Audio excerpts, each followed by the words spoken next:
Selamat pagi semuanya, apa kabar? Silakan duduk Bapak Ibu.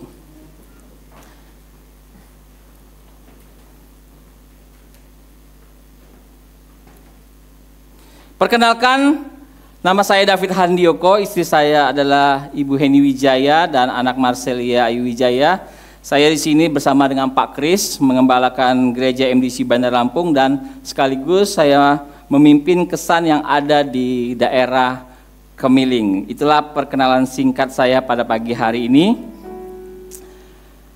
Dan pagi hari ini saya akan menyampaikan sebuah tema, yaitu tentang kesetiaan Tuhan di saat hidup serasa tidak pasti, Bapak Ibu. Saya awali dengan sebuah cerita, Bapak Ibu. Di setiap momen Idul Fitri atau Hari Raya Besar, ada banyak kisah-kisah yang bisa kita dengar melalui media. Baik itu tentang perjalanan mudik, baik itu juga tentang tiket yang mahal, terus juga banyaklah cerita-cerita yang kita bisa dapatkan melalui kisah dari hajatan besar setiap tahunnya itu. Dan 2 tahun yang lalu, ada cerita istri ketinggalan 70 km saat mudik. Ya, pernah mendengar ya? Mungkin saya mendengarkan ini. Ini kisah cerita yang nyata, Bapak Ibu. Mungkin Bapak Ibu hari ini bisa ketawa, hahaha gitu ya. Tapi ini adalah fakta. Ini adalah cerita, salah satu cerita 2 tahun yang lalu. Ada sebuah keluarga yang memutuskan mudik dari Bogor menuju Kediri di sebuah pulau, yaitu di Pulau Jawa, Jawa Timur. Mereka mengendarai sepeda motor beserta dengan anaknya. Jadi suaminya membawa motor, di belakang anaknya dan di belakangnya dengan istrinya, seperti itu. Mereka berjalan sampai pada saat di titik di Brebes mereka beristirahat. Setelah itu mereka melanjutkan perjalanan lagi untuk sampai tujuan ke Kediri. Tanpa terasa si suami hanya membonceng anaknya, istrinya ketinggalan, Bapak Ibu. Istrinya ketinggalan. Sampai di daerah Batang di Jawa Tengah, dia baru sadar kalau dia ternyata salah arah. Ketika dia mau mutar balik untuk melihat apakah di belakang aman, dia kaget. Ternyata istrinya tidak bersama-sama dengan dia, Bapak Ibu. Akhirnya dia mutar balik menuju ke Brebes lagi, Bapak Ibu. Dan disitulah dia menemukan istrinya. Ternyata istrinya itu menunggu di pos jaga. Kalau kita melihat dari ekspresi dari muka istrinya, enggak seperti Bapak Ibu ketawa-ketawa. Pasti istrinya itu merasakan bahwa kesel gitu ya. Di tengah malam dia ditinggal sendirian di tempat yang asing. Dia tidak kenal siapa-siapa. Mungkin pada saat itu dia berkata, aduh suamiku gimana sih kok saya bisa ditinggal begitu, Bapak Ibu. Sebenarnya kisah ini memang tidaklah sering terjadi, Bapak Ibu, betul enggak? Tidaklah sering terjadi. Kalaupun kita mendengarkan berita ini seperti ekspresi Bapak Ibu tadi, ketawa, hahaha gitu ya. Tidak sering terjadi, tapi ini terjadi, Bapak Ibu. Saya pun ketika mendengar berita ini pun saya berkata, apa iya sih? Nggak kerasa sekian 70 km jalan, apa diam-diaman aja sama istrinya ini ya. Saya nggak ngerti, tapi ini terjadi, Bapak Ibu. Tetapi pagi hari ini, Bapak Ibu, ada hal yang sering terjadi dalam kehidupan kita sehari-hari. Salah satunya ketika kita merasa ditinggalkan Tuhan. Amin. Kalau tadi cerita seorang suami yang meninggalkan istrinya pada saat mudik, ini adalah kisah di mana sepenggalan aja, nggak berlaku banyak orang. Tetapi ketika kita merasa ditinggal dan merasa sendirian, mungkin setiap kita pernah merasakan itu, Bapak Ibu. Di mana kita merasa bahwa, iya ya, di mana Tuhan? Mengapa Tuhan meninggalkan aku? Berapa lama lagi aku harus menunggu pertolongan Tuhan? Ini yang sering terjadi dalam kehidupan kita, Bapak Ibu. Seringkali kita bertanya kepada Tuhan, di mana Engkau Tuhan? Mengapa Tuhan meninggalkan aku? Berapa lama lagi Tuhan aku harus menunggu pertolongan Tuhan? Itu yang sering terjadi, Bapak Ibu. Dan kisah ini pun juga kita bisa temukan di pagi hari ini dalam Mazmur yang ke-13 ayat 1 sampai ke 6. Ini kisah di mana seorang Raja Daud yang mengalami kesulitan dalam kehidupannya. Mari saya akan bacakan buat kita semua. Di ayat yang pertama dikatakan begini. Untuk pemimpin biduan Mazmur Daud. Ayat yang kedua. Berapa lama lagi Tuhan kau lupakan aku terus menerus? Berapa lama lagi kau sembunyikan wajahmu terhadap aku? Berapa lama lagi aku harus menaruh kekhawatiran dalam diriku dan bersedih hati sepanjang hari? Berapa lama lagi musuhku meninggikan diri atasku? Ayat yang keempat. Pandanglah kiranya, jawablah aku, ya Tuhan Allahku, buatlah mataku bercahaya supaya jangan aku tertidur dan mati. Ayat yang kelima. Supaya musuhku jangan berkata aku telah mengalahkan dia dan lawan-lawanku bersorak-sorak apabila aku goyah. Ayat yang keenam. Tetapi aku berkata kepada kasih setiamu aku percaya. Hatiku bersorak-sorak karena penyelamatmu. Aku mau menyanyi untuk Tuhan karena Ia telah berbuat baik kepadaku. Bapak Ibu, bacaan firman Tuhan pagi hari ini sekali lagi menunjukkan bahwa Raja Daud sekalipun, orang yang dekat dengan Tuhan sekalipun pernah mengalami masa-masa yang sulit. Setuju nggak? Pernah mengalami masa yang sulit. Kalau kita melihat di sini dikatakan, aku harus menaruh kekhawatiran dalam diriku dan bersedih hati sepanjang hari. Bayangkan, saya nggak tahu apa yang dialami oleh Raja Daud karena di sini tidak dijelaskan apa masalahnya, betul nggak? Tapi di sini dikatakan, aku bersedih sepanjang hari. Bayangkan Bapak Ibu, dari matahari terbenam, matahari terbit sampai matahari, dia bersedih. Ini sesuatu pergumulan yang benar-benar yang dirasakan Raja Daud tuh, aduh ini masalah besar sekali Bapak Ibu. Berapa lama lagi musuhku meninggikan asa diriku? Di sini benar-benar kita melihat bahwa Raja Daud pun mengalami hal yang sama dengan banyak umumnya. Maka itu di masa yang sukar, kita perlu menyadari bahwa yang pertama, acap kali orang merasakan ditinggalkan Tuhan. Setuju nggak Bapak Ibu? Ada banyak orang merasa ketika dia dalam masa-masa pergumulannya Bapak Ibu, merasakan bahwa, aduh, kok saya ditinggalin Tuhan ya? Kok saya sendirian ya? Ketika saya berseru kepada Tuhan, Tuhan tuh gak pernah menunjukkan kehadiratnya dalam hidup saya. Tuhan gak menunjukkan pertolongannya kepada diri saya. Kenapa di masa-masa yang sulit ini Tuhan meninggalkan saya? Maka di ayat 2 katakan, berapa lama lagi? Ada 4 kali Raja Daud berkata, berapa lama lagi Tuhan? Berapa lama lagi Tuhan? Di ayat ketiga, berapa lama lagi? Dan berapa lama lagi? Di situ dia merasakan bahwa Tuhan, di mana Engkau Tuhan? Di saat-saat aku terpuruk, di saat-saat aku merasakan bahwa aku tuh perlu Tuhan, tapi Tuhan gak pernah menunjukkan kasih setianya. Ini terjadi pada setiap orang Bapak Ibu.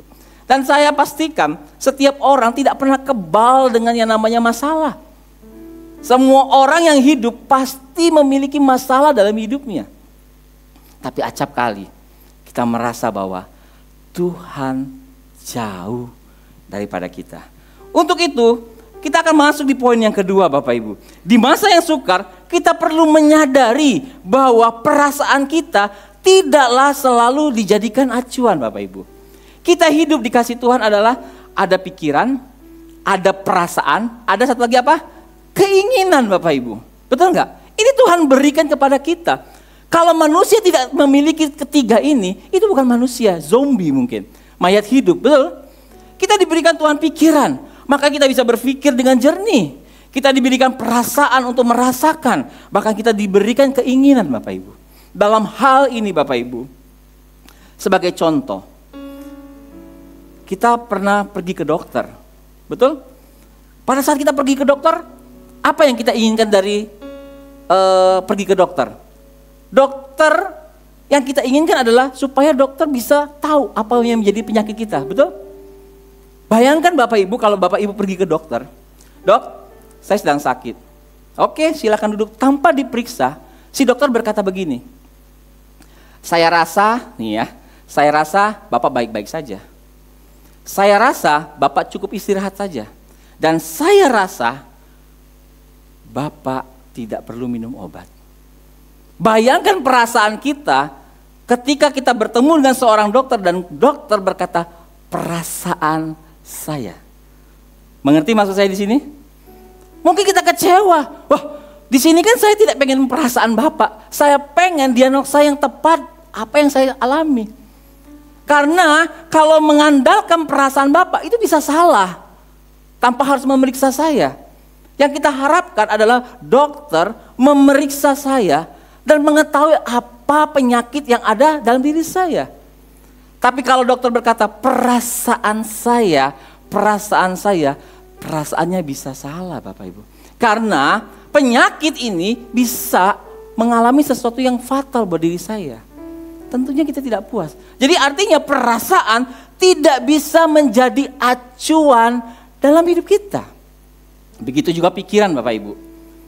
Kita dikasih pikiran untuk berpikir yang jernih, berpikir yang baik, betul. Tapi gak selalu pemikiran kita benar. Bisa saja pemikiran kita salah. Artinya pemikiran pun tidak bisa dijadikan acuan dalam hidup kita. Maka dikatakan di sini, ayat yang 4 dikatakan, pandanglah kiranya, jawablah aku ya Tuhan Allahku.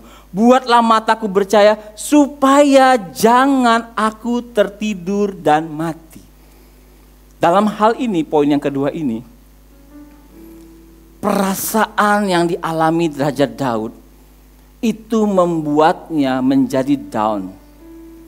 Perasaan yang digumulkan oleh Raja Daud pada saat itu membuat dirinya merasa Tuhan lebih baik jangan buat aku tertidur dan mati. Makanya dikatakan buatlah mataku bercahaya dikatakan.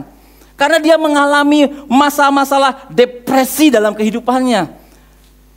Bahkan di ayat kelima dikatakan, supaya musuhku jangan berkata, aku telah mengalahkan dia dan lawan-lawanku bersorak apabila aku goyah. Goyah di sini berkata, aduh Tuhan, ini gimana ya? Rasanya harapan aku udah habis semuanya. Perasaan aku ini udah gak bisa berbuat apa-apa lagi. Maka di ayat di sini dikatakan persis, dibilang, jangan aku tertidur dan mati. Dia merasakan bahwa ini benar-benar sesuatu yang merasakan bahwa dirinya saat-saat di titik terendah dalam hidupnya. Maka dikatakan seperti ini Bapak Ibu, perasaan kita bisa saja salah. Makanya daripada itu kita harus tahu bahwa ketika kita mengalami masa-masa yang sulit, jangan pernah merasa bahwa Tuhan meninggalkan kita. Berikan tepuk tangan buat Tuhan kita. Jangan pernah merasa bahwa kita ditinggalkan sama Tuhan. Karena itu hanya perasaan saja. Dan saya katakan sekali lagi, perasaan kita bisa saja salah Bapak Ibu. Bisa saja salah. Maka daripada itu, apa yang perlu kita lakukan di saat masa-masa yang sukar. Maka pagi hari ini kita melihat sebuah kasus. Sebuah cerita di mana ayat kedua sampai ayat kelima, di mana Raja Daud mengalami pergumulan yang begitu hebat. Tapi pagi hari ini bukan kita melihat masalahnya saja, tapi pagi hari ini kita mau lihat bagaimana solusinya. Bagaimana solusinya ketika kita mengalami masa-masa yang sukar. Itu akan membawa kita kepada poin yang ketiga Bapak Ibu. Di masa yang sukar kita perlu menyadari bahwa arah pandang yang benar sangatlah diperlukan Bapak Ibu. Ingat, ketika di ayat yang kedua dan ayat kelima, di situ dikatakan Daud berkeluh kesah. Betul? Sesuatu yang wajar. Daud pun juga seorang manusia. Sesuatu yang wajar sebagai manusia. Kita berkeluh kesah. Bahkan di Mazmur, kalau kita baca dari ayat pertama, ayat demi ayat, di situ berisi apa? Keluh kesah. Ya kan? Ada juga pujian. Di situ juga ada juga ratapan. Ada juga ungkapan hati. Banyak ekspresi-ekspresi yang diungkapkan di Mazmur tersebut, termasuk Daud tadi. Makanya solusinya, apa yang harus kita lakukan pada saat kita mengalami masa-masa yang sulit, masa-masa yang tidak pasti, Bapak Ibu. Di masa yang sukar kita perlu menyadari arah pandang yang benar. Mari kita lihat di ayat Mazmur ayat yang ke-6. Di sini dikatakan, tetapi aku kepada kasih setiamu aku percaya, hatiku bersorak-sorak karena penyelamatmu. Aku menyanyi untuk Tuhan karena Ia telah berbuat baik kepadaku. Ayat 2 sampai ayat ke-5 itu bicara tentang bagaimana dia berkeluh kesah kepada Tuhan. Tapi lihat di ayat yang ke-6 terjadi perubahan pandang. Dia menyadari, tetapi aku kepada kasih setiamu Tuhan, aku percaya. Disinilah letak perbedaannya. Dan hari ini saya akan banyak berbicara di poin yang ketiga ini, Bapak Ibu. Karena Ia telah berbuat baik kepadaku. Ingatlah Bapak Ibu, kadang-kadang kita kalau dalam masalah yang besar, seolah-olah kita lupa Tuhan itu pernah berbuat baik kepada kita. Iya apa iya Bapak Ibu? Di masa-masa yang pelik sekalipun, kita kadang-kadang lupa kita pernah ditolong sama Tuhan. Iya apa iya? Iya kan? Saya mengingat tentang perjalanan hidup saya. Ketika saya usia 17 tahun. Saya pada saat itu adalah usia remaja. Di mana pada usia itu saya merasa bahwa ada pergumulan yang begitu hebat dalam hidup saya. Usia 17 tahun, usia remaja Bapak Ibu. Pada usia itu saya ingat saya sekolah sudah di penghujung kelas 3 SMU atau kelas 12 sekarang. Apa yang dipikir seorang anak remaja pada usia 17 tahun dan sudah selesai sekolah? Sudah lulus maksudnya. Pasti mau kerja atau kuliah, betul? Itu yang dipikirkan orang pada saat itu. Dan saya juga pada saat itu gak kepikiran dua-duanya. Dua-duanya saya gak kepikiran. Singkat cerita saya mau ceritakan bahwa saya 2 tahun dari usia 15 sampai 17 tahun, saya tidak bersama-sama dengan orang tua saya. Orang tua saya sudah di Bandar Lampung, saya masih di Martapura. Dan pada saat itu, saya tinggal di sebuah pastori, sebuah gereja. Pada saat saya punya pergumulan, tidak semua orang yang tahu. Karena saya nggak cerita. Dalam pikiran saya, setelah ini saya mau kemana? Mama papa saya tidak kontak saya karena pada saat itu tidak ada seperti zaman sekarang, ada WhatsApp, ada media dan sebagainya. Pada saat itu hanya mengandalkan telepon, sambungan langsung jarak jauh. Ya, betul? Kami tidak punya komunikasi yang seperti zaman saat ini. Saya tinggal jauh daripada orang tua saya. Saya hanya tinggal di sebuah pastori yang pada saat itu kita sama-sama orang perantauan semua. Pada saat itu saya merasa, Tuhan, habis ini saya mau kemana? Teman-teman sekolah saya ada yang sudah diterima di BINUS. Teman sekolah saya ada yang sudah diterima di Unsri, Unila, semua universitas.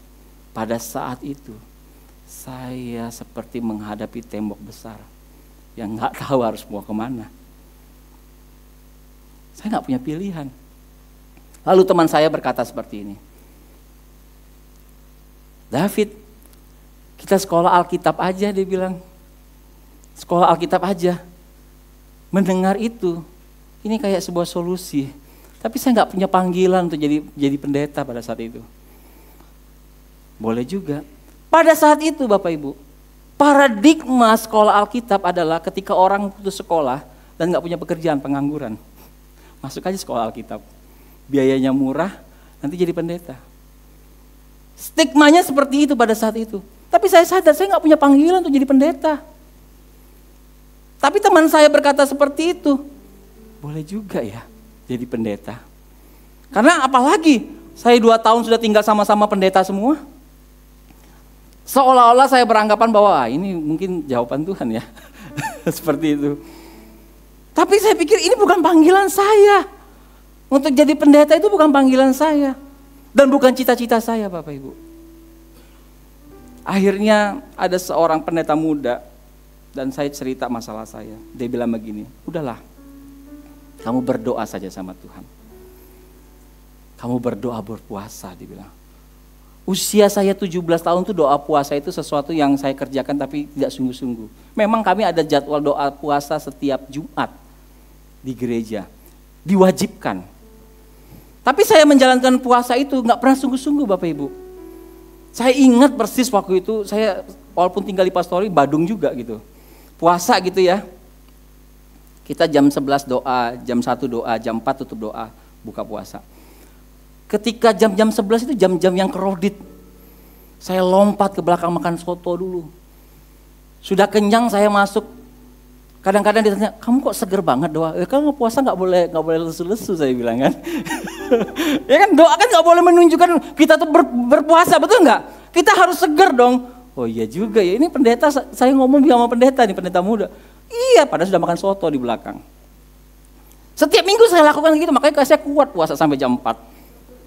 Makan soto, tempe, gorengan, saya kuat jadinya kayak gitu. Gak pernah sungguh-sungguh saya menjalankan puasa itu. Hanya karena terpaksa, karena saya tinggal di Pastori. Dan pada saat itu, pendeta muda ini berkata, kamu puasa deh. Puasa 3 hari 3 malam.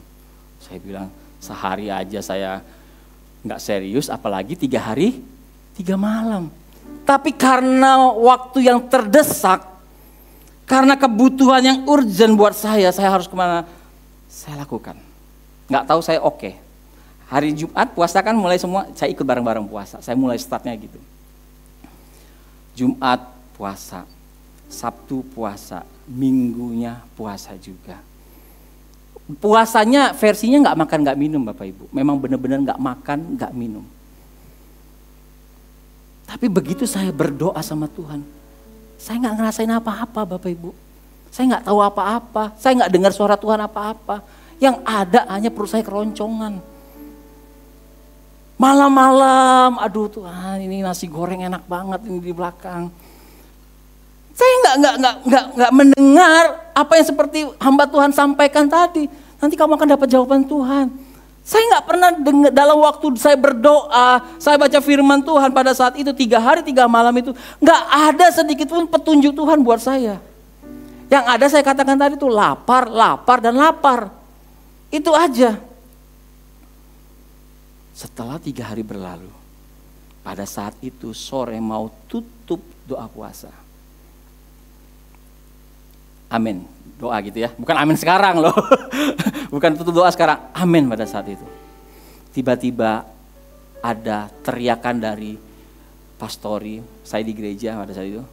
David, ada telepon, dia bilang kayak gitu. Kan teleponnya cuma 1 kan, bisa dipakai semua orang. Saya pergi, ini tumben-tumben ada telepon buat saya gitu ya. Karena kan gak ada selama ini gak ada yang cari saya telepon gitu. Gak ada yang nelfon saya gitu kan. Saya angkat telepon. Halo, siapa ya? Oh ini Ii itu adiknya mama saya. Jadi dia telepon dari benua yang berbeda, di benua Eropa. Wah kaget saya bilang, kenapa Ii? Saya bilang gitu, nggak pernah telepon, nggak pernah apa-apa, tiba-tiba dia telepon. Ini bukan SLJJ lagi, SLI. Sambungan langsung internasional. Dia telepon, David, saya dengar kamu sudah selesai sekolah. Oh iya, lantas mau kemana? Ya itulah nggak tahu, saya nggak tahu mau kemana, saya bilang kayak gitu. Terus dia bilang kayak gini, ini persis saya masih ingat dan saya masih terniang-niang dalam telinga saya. Hari itu dia berkata, kamu pergi aja ke Tanjung Karang, kamu kuliah di sana, dari awal sampai kuliah selesai, nanti Ii yang biayain, berikan kemuliaan buat Tuhan kita. Apa yang dirasakan Raja Daud pada saat saya menyiapkan ini, itu terjadi saya iya ya. Ketika Tuhan Gak kedengaran mau cerita apa dengan saya. Ketika Tuhan gak kasih petunjuk apa-apa sama Tuhan, sama saya. Yang saya lakukan adalah cuma pada saya itu berdoa dan bernyanyi buat Tuhan. Maka dikatakan ini, karena ia telah berbuat baik kepadaku karena kasih setia Tuhan. Raja Daud katakan apa? Aku mau menyanyi untuk Tuhan. Pada saat-saat kita merasa gak ada jalan keluar Bapak Ibu. Pada saat kita menghadapi tembok yang besar sekalipun. Ini yang dilakukan Raja Daud. Aku mau menyanyi untuk Tuhan. Inilah yang merubah pola pikir Daud. Ini yang merubah pandangan Daud dari yang pesimis di ayat kedua sampai ayat kelima menjadi optimis di ayat yang keenam. Dia berkata, aku ingat tentang kebaikan Tuhan. Kenapa dia lakukan seperti itu? Ingat ketika dia mengalahkan Goliat. Dia ingat ini, peristiwa ini. Ketika dia masih muda, dia pernah melawan sesosok yang besar dalam hidupnya. Saya katakan bahwa masalah itu seperti Goliat. Kadang-kadang kalau kita melihat sesuatu masalah yang besar dalam hidup kita menjadi pesimis. Betul apa betul Bapak Ibu? Kita melihat masalah kita, aduh besar sekali ya masalah saya ya. Pelik sekali masalah saya. Sehingga iman kita menjadi ciut. Karena kita melihat masalah kita yang besar. Tetapi Daud ingat ketika ia mengalahkan Goliat. Daud tidak melihat sosok yang besar. Tentara-tentara Israel pada saat itu melihat sosok yang besar. Bahkan rajanya pun Saul melihat sosok yang besar. Maka ketakutanlah prajurit-prajuritnya. Tapi Daud tidak melihat itu. Daud melihat ketika dia lagi di ladang. Dia menghajar singa berkat pertolongan Tuhan. Dia melawan segala sesuatunya berkat pertolongan Tuhan. Imannya yang lebih besar. Maka ketika dia ketemu Goliat. Dia gak melihat Goliatnya yang besar. Tapi dia melihat Allahnya yang besar bersama-sama dengan dia. Makanya dengan alat yang seadanya, tongkat, batu yang licin lima dengan umban yang ada di tangannya, dia mengalahkan Goliat yang besar itu.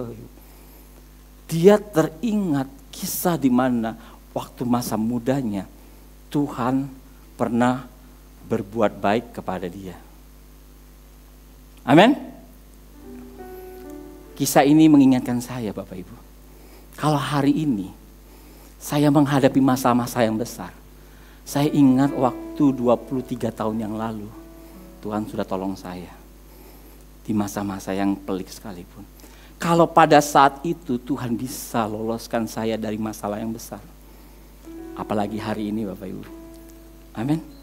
Maksud saya mau katakan gini Bapak Ibu. Kalau hari ini Bapak Ibu dalam kondisi yang tidak baik, dalam menghadapi kesulitan yang besar, ingatlah akan kebaikan Tuhan yang pernah Tuhan buat. Kalau dulu Tuhan bisa meloloskan kita dari masalah-masalah yang pelik itu, masakan Tuhan gak bisa loloskan kita masa-masa yang seperti saat ini. Amin. Berikan kemuliaan buat Tuhan kita. Itu yang saya mau sampaikan kepada Bapak Ibu semua. Di poin ketiga ini. Artinya Bapak Ibu, masalah yang kita hadapi, pada saat saya menyiapkan firman Tuhan ini, kenapa ya 2 tahun saya berada di pastori itu. 2 tahun ini bukan masa-masa yang enak buat saya. Di usia remaja yang sudah tinggal sama orang tua saya, pasti tentunya berbeda dengan tinggal sama orang tua. Semua disiapin, makanan disiapin, baju rapi. Kalau saya pada saat itu baju saya nggak pernah rapi. Masa-masa itu adalah masa-masa padang gurun yang saya alami. Protes nggak saya? Iya, secara manusiawi saya protes. Tapi hari ini saya melihat, kalau 2 tahun Tuhan izinkan saya masuk di padang gurun, itu untuk mempersiapkan saya hari ini, amin. Untuk mempersiapkan hari ini. Walaupun saya nggak punya cita-cita jadi pendeta, tapi Tuhan siapkan hari ini saya jadi pendeta. Berikan kemuliaan buat Tuhan kita. Ada rancangan Tuhan yang Tuhan sudah siapkan buat kita. Dan kadang-kadang kita nggak pernah tahu Bapak Ibu. Tidak pernah tahu, bahkan gak tahu Bapak Ibu. Tapi Tuhan sudah siapkan dari jauh hari. Dari saya remaja Tuhan sudah siapkan saya. Walaupun pada saat itu saya tidak punya cita-cita jadi pendeta. Pada saat itu saya tidak bercita-cita ingin jadi pengkhotbah. Tapi Tuhan bawa terus saya kepada hal-hal seperti itu. Dan sampai saat ini Tuhan bawa saya seperti ini. Tapi Tuhan sudah persiapkan saya dulunya seperti itu. Begitu saya melihat ayat ini saya katakan Tuhan itu baik loh. Jadi apa yang Tuhan kerjakan buat kita, sekalipun, saya katakan ingat ya, sekalipun itu masa-masa yang sulit, bukan artinya Tuhan meninggalkan kita. Tapi Tuhan sedang mempersiapkan kita untuk di masa-masa yang ke depan untuk kita hadapi Bapak Ibu. Coba bayangkan, kalau kita gak pernah ada di masa-masa itu. Coba kita bayangkan kalau kita gak pernah mengalami masa-masa yang besar dalam hidup kita. Saya percaya ketika kita menghadapi masalah yang begitu besar, pasti kita akan langsung down. Betul? Karena kita gak terlatih. Bukankah Tuhan itu dekat dengan orang yang patah hati? Katakan amin. Bukankah Tuhan itu dekat kepada orang-orang yang gagal? Amin. Ini serius loh. Kenapa Tuhan pada saat itu ketika ketemu Sakeus, betul ya? Siapa Sakeus? Pemungut cukai. Ini orang-orang berdosa, betul? Suka ambil uang dari rakyat. Tapi pada saat itu Tuhan bilang, turunlah. Hari ini aku akan ke rumahmu. Tuhan dekat dengan orang-orang yang gagal Bapak Ibu. Tapi Tuhan jauh dengan orang-orang yang sombong. Pernah gak lihat Tuhan Yesus kongko-kongko sama orang-orang Saduki? Ahli-ahli Taurat. Tuhan dekat dengan orang-orang yang gagal. Karena orang-orang yang gagal, orang-orang yang mengalami penderitaan dalam hidupnya, dia perlu Tuhan dalam hidupnya, amin. Dia perlu Tuhan. Makanya ketika kita merasa gagal, ketika kita merasa dalam kesulitan begitu besar, Tuhan itu dekat Bapak Ibu dengan kita. Cuma perasaan kita saja yang membuat Tuhan itu jauh daripada kita Bapak Ibu.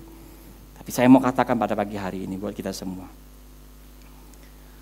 Dalam pergumulan kita, di tengah-tengah keluarga kita, Tuhan hadir, amin. Dalam pernikahan kita, yang kita anggap ini gak cocok suami saya, ini istri saya gak cocok hari-hari ini.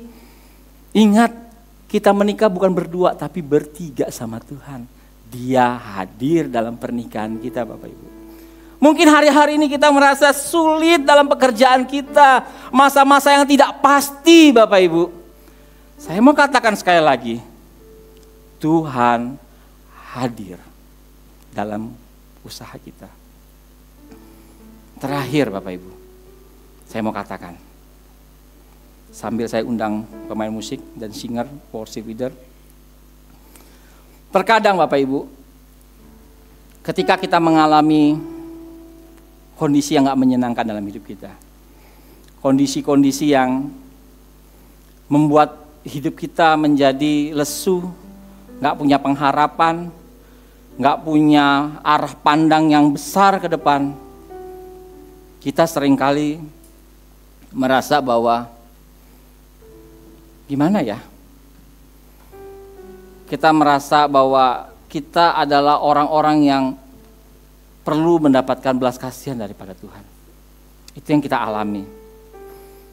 Tapi pada pagi hari ini jadi perenungan buat kita semua. Tuhan itu izinkan pencobaan demi pencobaan yang kita alami supaya mempersiapkan kita untuk melangkah di hari-hari yang ke depan Bapak Ibu. Jadi kalau hari ini kita merasa seperti Raja Daud, kita merasakan apa yang menjadi keluh kesah Raja Daud, Pagi hari ini juga saya mau katakan, ayo rubahlah cara pandang kita mengenai Tuhan. Tuhan itu dekat dengan kita. Cuma mau nggak kita terkoneksi dengan Tuhan ketika kita mengalami masa-masa itu? Kalau Bapak Ibu hari ini tidak merasakan kesulitan, atau Bapak Ibu happy-happy aja, mungkin Bapak Ibu nggak perlu Tuhan. Mungkin Bapak Ibu ngerasa, aku sehat, aku punya uang, mau kemana aku pergi aku bisa, mau makan apa aja hari ini aku bisa. Mungkin ya saya katakan, kita nggak perlu Tuhan. Tapi saya mau katakan, tetaplah setia. Tetaplah setia. Karena kesetiaan Tuhan dari awal sampai akhir tidak akan pernah berubah, Bapak Ibu. Tidak akan pernah berubah. Dia tidak akan pernah meninggalkan kita. Mari Bapak Ibu, saya undang untuk Bapak Ibu bagi berdiri semua. Kita mau nyanyikan sebuah pujian ini menjadi suatu perenungan buat kita.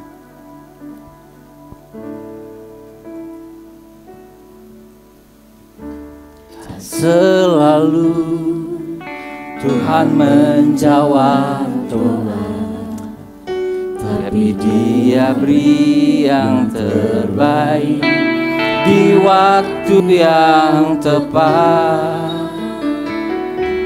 Izinkanlah Tuhan untuk bekerja, yang mustahil menjadi mungkin oleh karena percaya. Yesus mendengar lebih dari aku doakan. Yesus menjawab lebih dari yang ku harapkan. Dengan caranya di waktu yang tepat, ku kan melihat Dia jadikan semua.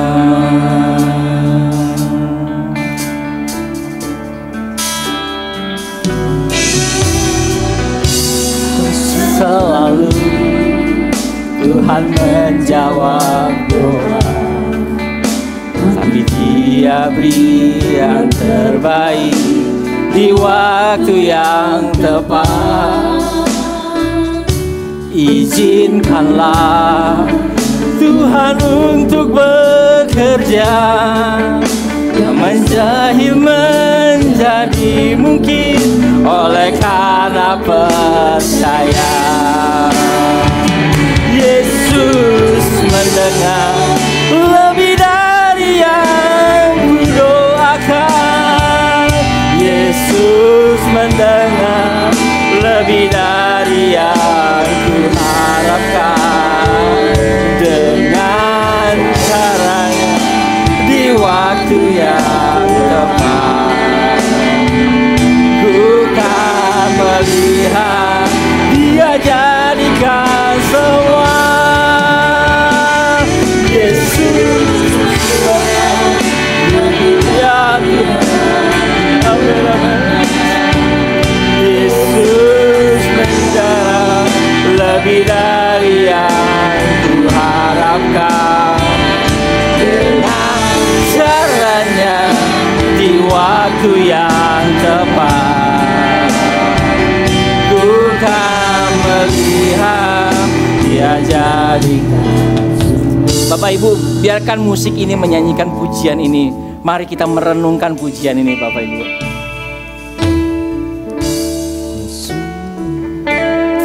Amin. Mari kita renungkan tuh kebaikan Tuhan dalam hidup kita. Mari pejamkan mata kita, kita renungkan betapa baiknya Tuhan tuh dalam hidup kita. Bukannya Tuhan gak mau menjawab doa kita, Bapak Ibu, tapi Tuhan tahu yang terbaik buat kita. Waktu Tuhan tuh adalah waktu yang terbaik buat kita, bukan waktunya kita, Bapak Ibu. Hari ini saya mau katakan buat Bapak Ibu, kalau Bapak Ibu masih bergumul dengan apa yang Bapak gumulkan hari ini, bukannya Tuhan gak mau menjawab doa-doa kita, Bapak Ibu, Tapi dia mau kita mengikuti apa yang menjadi rencananya Tuhan dalam hidup kita, bukan apa yang kita inginkan dalam hidup kita, Bapak Ibu. Untuk itu Bapak Ibu, bersabarlah sambil kita menyanyikan pujian buat Tuhan, karena itulah yang akan membuat ketenangan dalam hidupmu, Bapak Ibu. Tuhan itu gak jauh dari doa-doa kita, Bapak Ibu. Tuhan cuma ingin kita menjadi kuat, Bapak Ibu. Tuhan ingin kita ketika kita menjadi sembuh nantinya, Tuhan juga ingin karakter kita berubah, Bapak Ibu. Tuhan mau kalau usaha kita dipulihkan, kita gak akan jadi sombong, Bapak Ibu. Tuhan mau kalau Tuhan angkat kita menjadi pribadi yang rendah hati di hadapan Tuhan. Untuk itu Bapak Ibu, hari-hari ini saya katakan, kalau engkau mengalami masa-masa yang sulit, masa-masa yang tidak pasti di dalam Tuhan, percayalah Tuhan itu ada buat kita semua, Bapak Ibu. Dia ada. Amin. Tuhan, bekerjalah Tuhan di tengah-tengah jemaat-Mu di tempat ini. Engkau yang tahu segala pergumulan kami, Tuhan. Terima kasih Tuhan. Yesus mendengar. Amin. Nyanyikan dengan lembut. Nyanyikan dengan lembut apa yang menjadi segala dengan caranya di waktu yang bekerjalah Tuhan di tengah-tengah jemaat-Mu di tempat ini. Nyatakan sesuatu yang Engkau ingin nyatakan kepada jemaat-Mu di tempat ini. Yesus mendengar lebih dari yang kudoakan. Yesus mendengar lebih dari yang kuhat. Dia tahu tuh. Tuhan pun tahu apa yang menjadi pergumulan kita. Bahkan Dia akan memberikan lebih apa yang kita doakan, Bapak Ibu. Amin. Ku kan melihat Dia jadikan. Lebih lagi katakan, Yesus mendengar lebih dari yang ku doakan. Yesus mendengar lebih dari yang ku harapkan. Dengan caranya di waktu yang tepat, ku kan melihat Dia jadikan. Pagi hari ini Bapak Ibu, saya mau berdoa buat Bapak Ibu yang mungkin hari-hari ini Bapak Ibu butuh peneguhan dari Tuhan. Saya mau berdoa buat Bapak Ibu yang hari-hari ini mungkin butuh kekuatan dari Tuhan.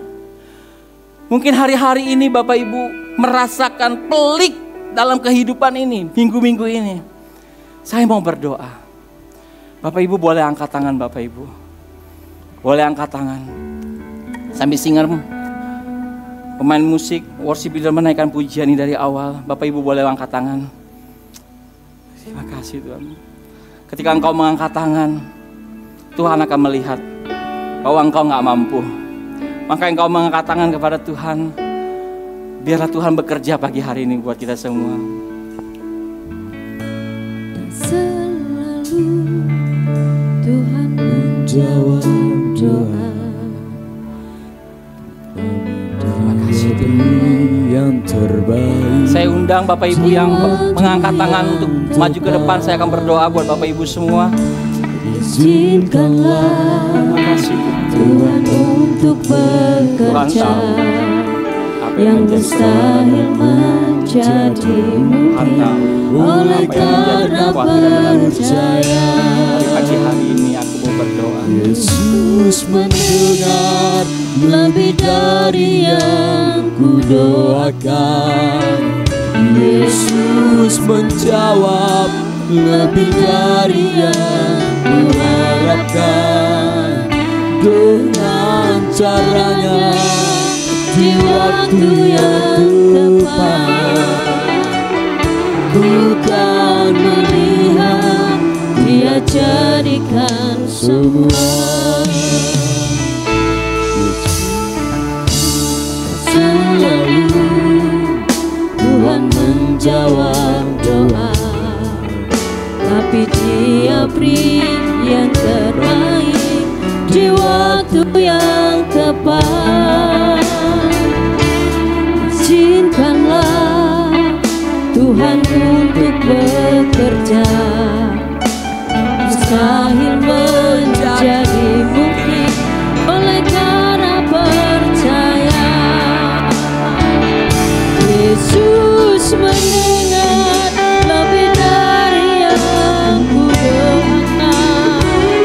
Yesus menjawab lebih dari yang kuharapkan.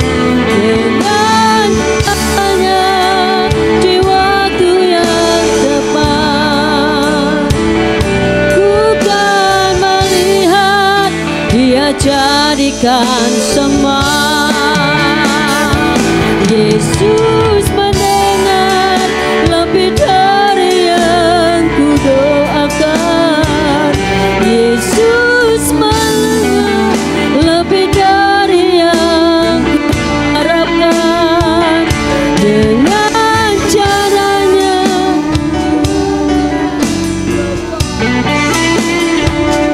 ku kan melihat Dia jadikan semua.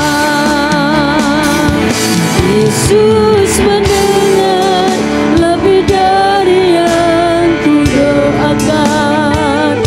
Yesus menjawab lebih dari yang kuharapkan. Dengan caranya di waktu yang tepat, ku kan melihat Dia jadikan semua. Yesus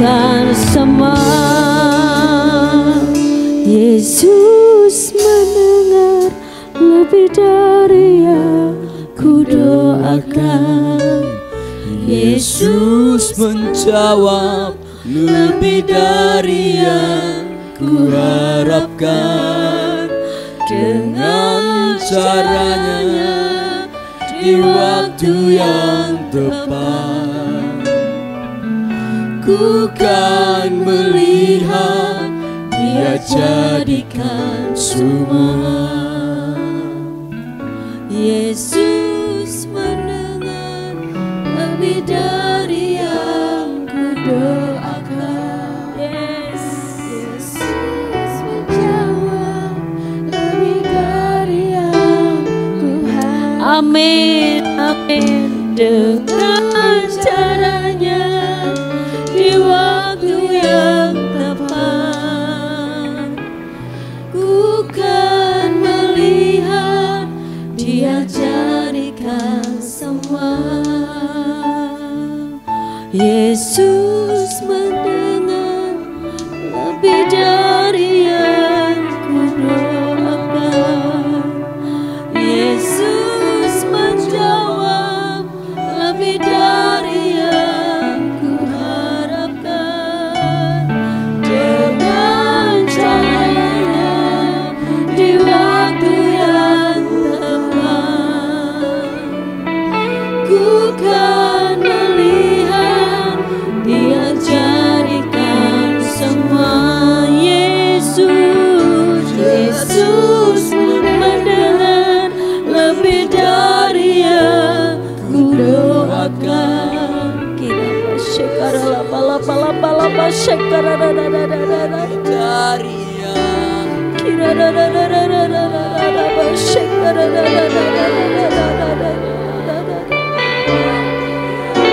amin. Yesus, ku kan melihat Dia jadikan semua. Yesus mendengar lebih dari yang kudoakan. Yesus menjawab lebih dari yang kuharapkan. Dengan caranya di waktu yang tepat, ku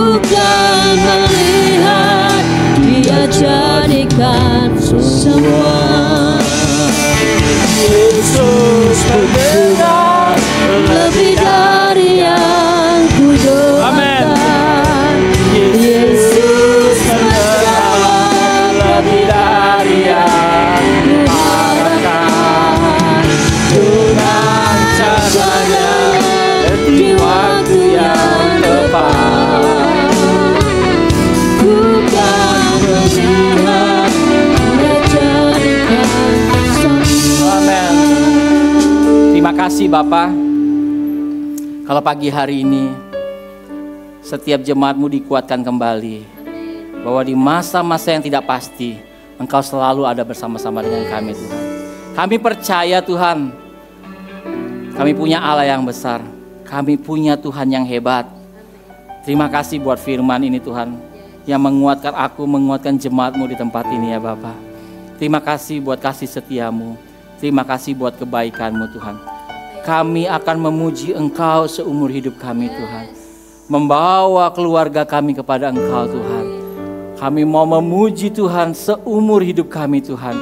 Kami percaya Tuhan, firman Tuhan yang ada saat ini boleh menumbuhkan iman kami Tuhan. Di dalam nama Yesus, setiap jemaat yang menerima berkat, katakan amin. Berikan kemuliaan buat Tuhan kita.